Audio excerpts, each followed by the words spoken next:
Hey, what's going on, guys? Welcome back to the Mike Force Podcast. It's good to have you back. If you're listening to me on Spotify, wherever podcasts are found, make sure you go to YouTube and subscribe to the Mike Force Podcast channel. Also, I do content all the time, every single week on Mike Glover channel. I'll link that down below as well on YouTube. And the reason I say that is because a lot of things I talk about, even today on the Mike Force podcast, I've done a video on with a breakdown. For example, I did a breakdown of what I think are the errors that have been made in Texas as it relates to this flood. I just saw a news story this morning where they said we're going to put out information on how or why we think mistakes were made, but that could wait another time. And okay, maybe I'll buy into that. Today's the 8th, so 4 days after the event.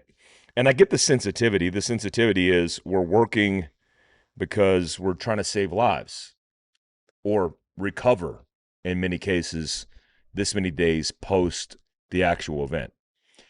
But I don't like that. Here's what I've seen from government, from institutions, even private institutions. They don't want accountability.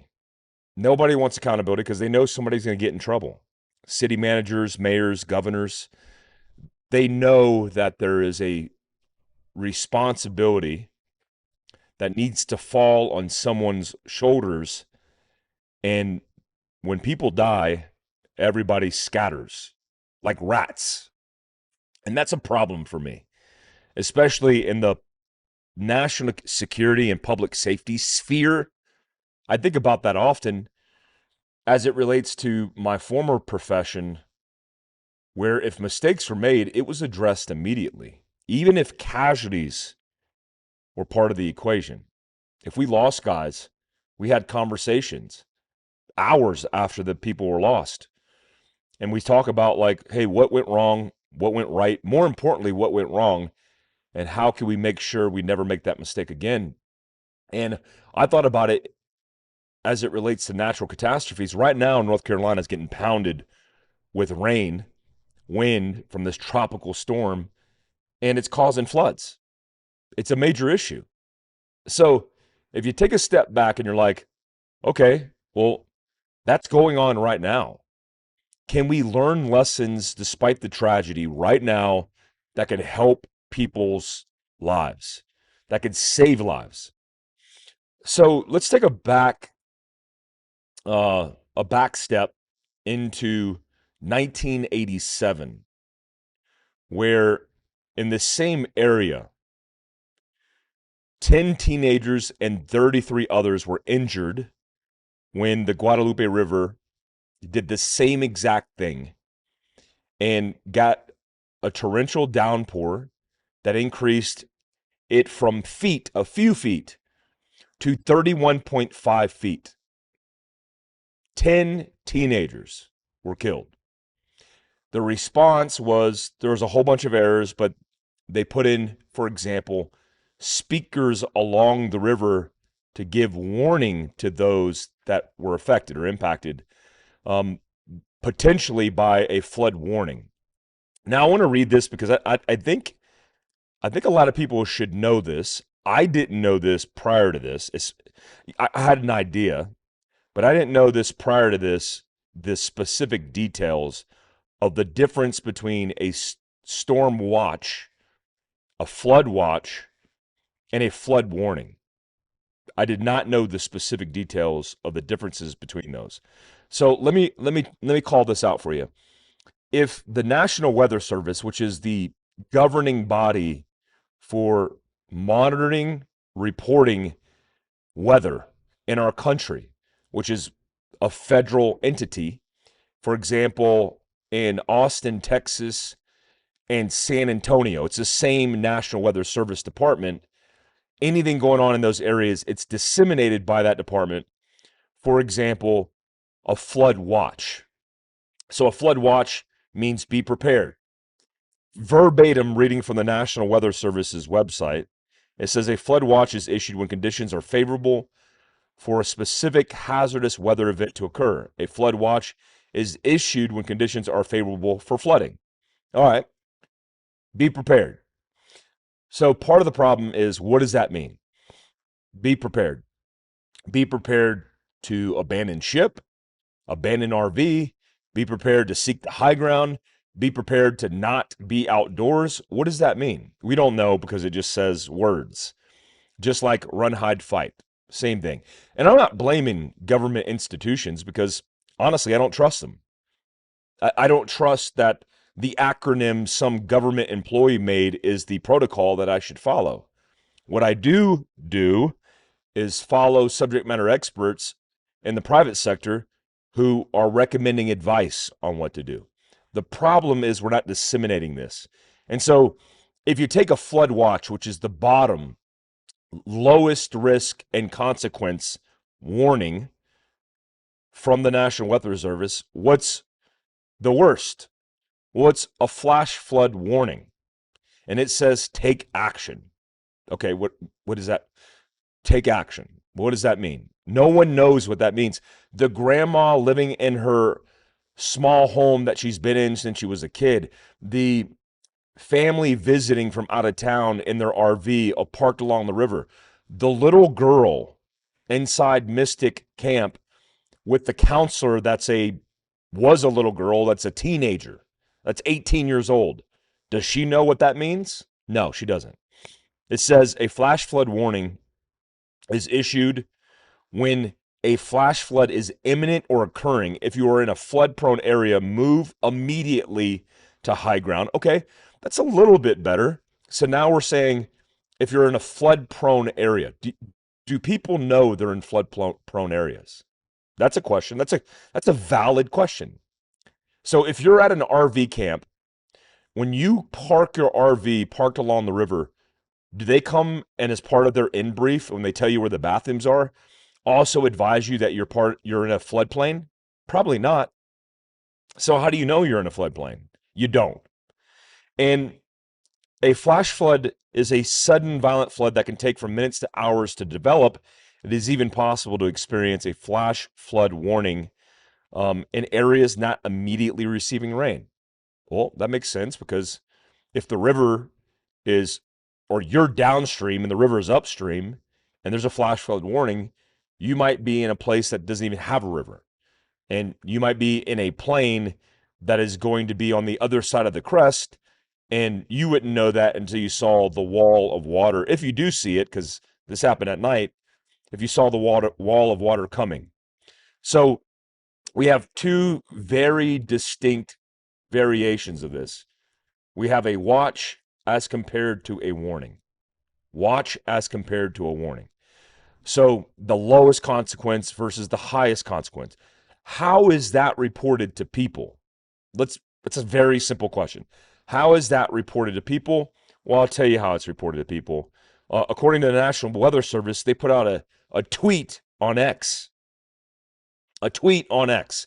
The first tweet came at 3:35. It was actually 3:26 p.m., but based on what they were advertising, what they said, which was on Wednesday, the day before this happened. Actually, it was a combination of July 1st, July 2nd, and July 3rd leading into the 4th, but this one's from July 2nd. It says, at 3:35, radar update, scattered to moderate heavy showers continue to develop and expand to the hill country and between Highway 281 and I-35. Heavy downpours could reduce visibility in addition of producing wind gusts of 25 to 35 miles per hour.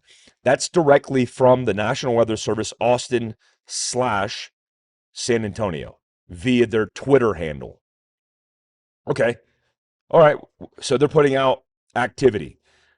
Do you know where to go to get that information? Well, now you know. The National Weather Service has the ability to disseminate it via their X handles and then the local news. But how many of you are watching local news in your RV that doesn't have a TV? Maybe it doesn't even have a TV. So you're looking at the skies. It's raining. It's sprinkling. No big deal. One thing I would recommend is if you're out recreating, if you're bringing your family outdoors and there is 25 to 35-mile-an-hour winds, go get a hotel. Change protocol. Don't park along a river. Don't park but beneath trees. Don't be in the outdoors camping with your family when it's 25 to 35-mile-an-hour winds. I don't, guys, I get frustrated because I want people to live. I care about people. And it frustrates me that a lot of people made decisions during the holiday, and I get it. You're driving from out of town into hill country. It's beautiful. You might have reserved the spot weeks or months, likely months in advance. I heard a lady who owned a local Airbnb whose Airbnb was destroyed that was booked out through August in her Airbnb. So people want to frequent and visit beautiful places. Hill country in Texas, in central Texas, is no doubt a beautiful place to stay. You drive into town and it's 25 to 35-mile-an-hour winds. Let's just put flooding aside, trees falling, debris falling, and you're likely not going to enjoy anything when you're just parked in your RV and can't do anything outside when there's 25 to 35-mile-an-hour winds. But as we know, entire RV parks were wiped out because people just stayed. They hunkered down. Maybe some people didn't have the option because they didn't plan for the contingency and they were just going to ride the storm out. I completely get it. Here's where things got worse. So I'm not going to read you the timeline because it's daunting, but what I will do is read you the tweet from that night on July 4th that happened at 12:14 a.m. So this happened the early morning hours, past midnight at 12:14 a.m. on the 4th of July. Flash flood warning, including Ingram, Hunt, until 4:15 a.m. And it has a box where it shows Hunt and Ingram in this box of where this storm cell, is sitting. It says population 11,500. It's a really crappy graphic. I don't know who put this graphic together, but it says move immediately to higher ground. Avoid walking or driving through flood waters. Now, with a flood warning, given that it's an imminent danger, it's very rare for people to put out what this is, which is an immediate response declaring a significant flash flood emergency. This is how this evolved. So at 12:13 a.m., they put out flash flood warning. The escalation of that is what's called a flash flood emergency. And so at 3:23 a.m., the National Weather Service, Austin, puts out a swath of 5 to 10 inches, is actually 12 plus inches, of rainfall has been estimated the last 3 to 6 hours across south through central Kerr County. This is a particularly dangerous situation in a flash flood emergency, which is higher in escalation. It's not even on the protocol of flash watch through flash flood warning. It's not even on the protocol. Flash flood warning is like at the top. But doing my research, they say flash flood emergency is the escalation and rarely issued. It says low water crossings are flooded and the Guadalupe River at Hunt has reached major flood stage. It shows the imagery of the cell sitting over that area, and it says flash flood emergency through 7 a.m. Radar estimated rainfall last 6 hours. Now here's the problem. What does that mean? If you're the average person reading this and staring at your cell phone and you happen to be up at 3:23 a.m., well, that's a problem. So here's what's interesting. The Kerr County, it says Kerr County City Councilman, I think he's the city director. I found him online in his cheesy photo. He said he went out for a run at 3 something in the morning, which is pretty interesting. He said that he went for a run that early morning at 3 something, which is, it doesn't even make sense to me that this dude would be up at 3 something in the morning to go for an early morning run. I've never heard of that, but he declares that he was up early around 3:30 a.m. Kerrville city manager said he was out for an early morning jog along the Guadalupe River and saw not a drop of rain. Now, I don't know if I believe that. I don't know if I believe that. According to Lieutenant Governor Dan Patrick, who recounted his conversation with the city manager. I mean, if you're going to cover your butt, that's what you're going to say. I didn't see any rain, and nobody expected it. And we didn't predict this because we don't have the prediction models, and there was no rain. Rice added that he left around 4 a.m. There was very light rain. So between initiating his run at around 3:30 a.m. Who's up at 3:30 a.m. going on a run? I, I, I, I don't get that. I mean, just sleep. I don't know why you're up at 3:30 a.m., but okay. Rice added that he left around 4 a.m. There was very light rain. We did not see any signs of the river rising at the time. At 4:06 a.m., the National Weather Service posted on X, a very dangerous flash flooding event is ongoing. Turn around, don't drown.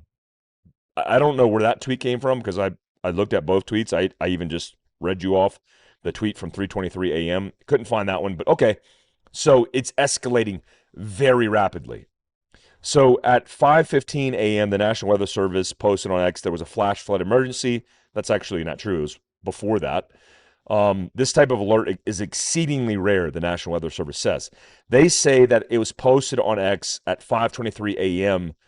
a flash flood emergency. That's a lie because I mean that's a misreporting because I'm looking at the X account from their station that morning, and they did that at 3:23 a.m. on July 4th. They put out the warning of a flash flood emergency. Again, how is this disseminated? If you're in an RV or you're a counselor in your cabin, you might not even have electricity. So this Mystic camp was 20 miles upriver of this Kerr area, allegedly. I don't know. I just heard somebody say that recently.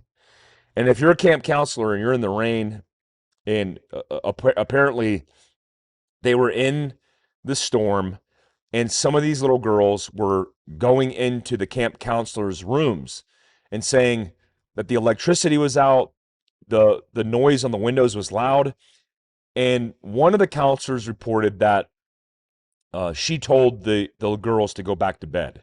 And I get it. It's like a storm. Like normal stuff happens during a storm. But what if you knew the historical references in your camp that's parked along the Guadalupe River of the potential threat? What if you were given the warning order? What if it was communicated to you that this is a potential risk? Hey guys, as part of your orientation, I know some of you girls are new here, but I do want to mention this. In 1987, 10 teenagers died along this river because of a flash flood warning. We take that very seriously here at the camp. And if it rains, I want you to remember the protocols. I want you to stay vigilant because we have to have a plan, which we're going to rehearse today after this brief, all together with all the girls. We're going to rehearse this because we need to seek the high ground because we will not have the time. Now, here's what's interesting. Imagine you're a counselor in 1988. The year before, 10 teenagers and 33 others were injured. How do you think in 1988 that brief went? It's typically how it works. As years go by and nothing happens, we get more complacent. Why? Because that's just how we operate, man. It's just how we roll. It's how human beings roll. We get more complacent and more dumb. And I get it. You're living your best life. You don't want to pay attention. But what if one person paid attention? I imagine during the evacuation process, there were people who were moving fast. One of the camp counselors who died was a senior citizen, an older gentleman who, in this Christian non-denominational church, had worked for a long time, and he was trying to save the girls when he perished. You know, many heroes in this circumstance. I don't want anybody to be a hero, especially when it comes to a flash flood and little girls dying. I just want people to do the right thing and people to survive. I want the story where somebody says, "Yeah, Mr. Whoever evacuated everybody, and he did it an hour prior to the river coming through and destroying all the buildings, and we just watched it happen because we were so prepared." As if preparing is some kind of radical idea. And I'm not being critical of people who died. I'm being critical of the culture that seems to not pay attention, not have protocols, not have plans, and never prepare for things that happen all the time. Natural catastrophes happen all the time. Did we not learn recently from Hurricane Helene? Did anybody have institutional knowledge that there was a potential risk to floods? If I'm a parent, I'm frustrated because little girls died. 28 plus people, I say plus because they're still missing girls, died at that camp, mostly children. So if you're a parent, if you love someone, if you feel empathy for these little girls, and I have a lot of empathy for just people, but especially little girls that can't defend and protect themselves, that are only listening to adults around them that are telling them what to do. There were a lot of mistakes made. Believe that. Oh, it's frustrating because, man, I pray for those parents because I know they're going through a difficult time right now. I know those little baby girls are in heaven. It's difficult. It's sad. It's tragic. But what can we do to learn from this? Well, the only thing we could do is pay attention. Treat it like it's serious. And when I hear government officials say it's not the appropriate time, you're mistaken. It is the appropriate time.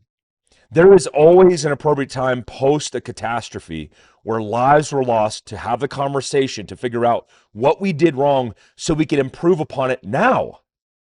Guess what? Right after July 4th, on the 5th and 6th, there continued to be torrential downpours. Risks to first responders who were rescuing people, including a Coast Guard rescue swimmer who rescued 160 plus people. 850 plus rescues were conducted. It's way over that now because that was like a July 5th number. And right now we're sitting over 104 dead with still 10 missing girls. So there's a lot more dangers and risk to people where, again, we should be having these conversations. Why aren't we having these conversations? It's beyond me. I don't understand it. So what I'm going to do today, I'm actually up early for it, is I'm going to do a video on 72-hour disaster bags. Disaster bags are a little different because they're not bug out bags for this zombie apocalypse. They're related to natural catastrophes and what you would see in a natural catastrophe. So what would you see in a natural catastrophe? Well, you'd see the electricity and infrastructure go down. Did you know that police officers in Texas immediately when they were trying to respond, their radios went out? I imagine in some of these towns, their repeaters are in the open.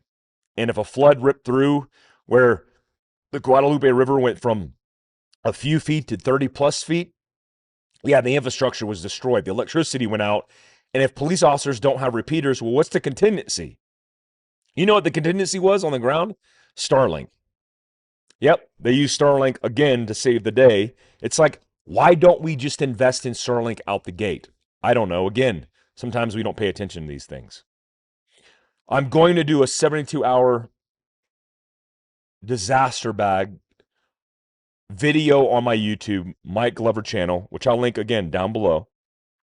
I'm also going to do content for my free side on my Patreon and my paid side behind the paywall. I think I'm going to do big picture things like I did a Stop the Bleed thing yesterday. And then I'm going to do the details of that for the paywall. But one of the things that I taught yesterday was Stop the Bleed because of this story, this tragic story, this senseless story of this father who busted through a window and winded up severing his arm. When he severed his arm, he began to bleed because he had a arterial bleed of some kind, and his wife stated that he nearly severed his arm off. So it could have been bad. I mean, a chunk of glass that was broken with his hand because he tried to save his babies, which he did. Thank God. I think he saved his mother, his wife, and his two babies. They were able to get out on a floating mattress and get to the high ground. He bled out and died in his mother's arms. Now, everybody's counting this guy as a hero. He's a hero, no doubt. But he didn't have to die.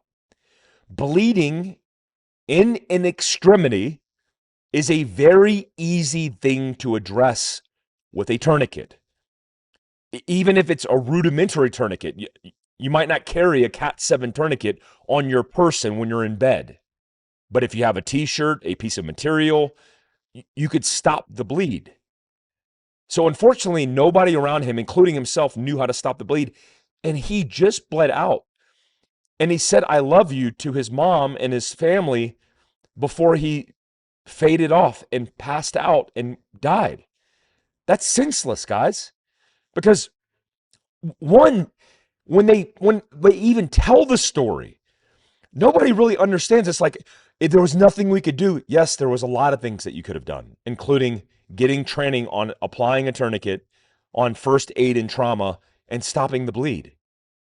But civilians especially think that this stuff is outside of their pay grade, that it's somehow like advanced technical training that only EMT, paramedics, and doctors get. Hell, doctors don't even get it unless they're in the ER. I get frustrated because I want people to thrive and to live. Anyways, get the training. I just did a block of instruction on it for free. Go to my patreon.com/Mike Glover, sign up. It's free. Get the class, buy a tourniquet, stick it in your vehicle, stick it in your house, have an emergency aid bag, and for sure have them in your disaster bag, which we'll go over. Lastly, I want to talk about this local Army veteran named Eric. I'll name him Eric. His name's Frederick Holmes. He's a decorated U.S. Army Green Beret who served 5 tours in Afghanistan and Iraq. Early on, he served in 5th Group, and he was in Ranger Battalion in in peacetime prior to 9/11, and then did a lot of the early rotations with 5th Group as an 18 Bravo. He suffers from post-traumatic stress. He's got some major issues, man. He's got some issues that he's dealing with, including drug addiction, traumatic brain injury, which is, out of all the things that I heard from this guy, traumatic brain injury might be the component that is destroying this guy's life the most, because in many cases, just like you see in NFL football players, just like you see in MMA fighters, this brain damage from concussion, from blast, from improvised explosive device, from shooting your gun. As an 18 Bravo, as a SF weapons guy, which he is, and I was, I know that life. Like, you're just getting rocked and blasted all the time, shooting Gustavs, 50 cals, Mark 19s, Mark 47. I mean, all the weapon systems, just getting concussive mini blasts or brain injuries again and again and again. So how can we reduce that? Well, do you have to go to a range 3 days a week, which we did? Monday, prep. Tuesday, Wednesday, Thursday, shoot. Friday, off day, half day. We did that every single week prior to the conflict, prior to the combat rotation. And then in the combat rotation, we're doing all the training, all the combat ops, getting ourselves blasted into oblivion, not thinking about our long-term health. And I read this story. It says, local Army veterans' dangerous I-80 standoff was foretold and ignored. I'll post a link to this story down below. I'm going to podcast his wife today because the system failed him. I mean, this guy's right now in solitary confinement in Wasatch County Jail, which I could nearly see from here. He had all of these convictions or all of these allegations, all of this criminal um, arrest because of what he's going through in psychotic breaks and post traumatic stress. His wife talked to me about it last night in my house about his nightmares, about his psychotic breaks and suicide, not just ideation, but attempts. And so he needs help. He went to the VA, and you know what they told him? Get in line. The Veteran Affairs system is completely broken right now, and nobody's doing anything about it. It is a massive problem. I went to go get emergency surgery on my back, ignored. Denied, first and foremost, getting outside care for my back, and then ignored. Finally, when we actually did get an appointment, it's months, and the actual surgery is years. Yeah. So a 20-year special operations guy did a lot of rotations overseas, get injured, have 3 back-to-back surgeries. 3. C5 through 7 and L5S1, 2 surgeries, L5S1. And I'm dealing with chronic pain, incontinence, all kinds of drama with my back. And they tell me just to hurry up and wait and get in line. Yeah, that's the VA system for us. One of the things I'm disappointed in the Trump administration is this lack of attention for the Veteran Affairs system, where I don't see anybody saying what the timeline is, how we're addressing these issues. And from what I've seen from congressional hearings of the Veteran Affairs director, I'm like, this is the dude in charge? This is the guy who's going to get it done? Yeah. Don't have a lot of confidence in anybody right now as it relates to veterans that deserve this type of care. I'm nobody when it comes to veterans issues because there are many more veterans that have major issues, who have lost limbs, who have traumatic brain injuries that are affecting their daily lives. I'm pretty fortunate in that way. I mean, I actually can sleep. I actually can get up and function. I'm living with pain, but I'm able to get through my day. Many of these veterans are not. What can we do about it? Dude, honestly, I don't know. Talk about it, which is what I do, try to bring attention to the issue. But I don't have a lot of faith in members of Congress, my local senators, the state of Utah, Veteran Affairs system, the federal government at all. At all. Guys, I appreciate you. I'm headed off to do some content, including this 72-hour bug out bag. Make sure you watch out for that on YouTube, as well as the detailed education on that on my Patreon. Have a good day. Have a good week. And make sure you plan and prepare for the worst case scenario. Till next time. Peace out, guys.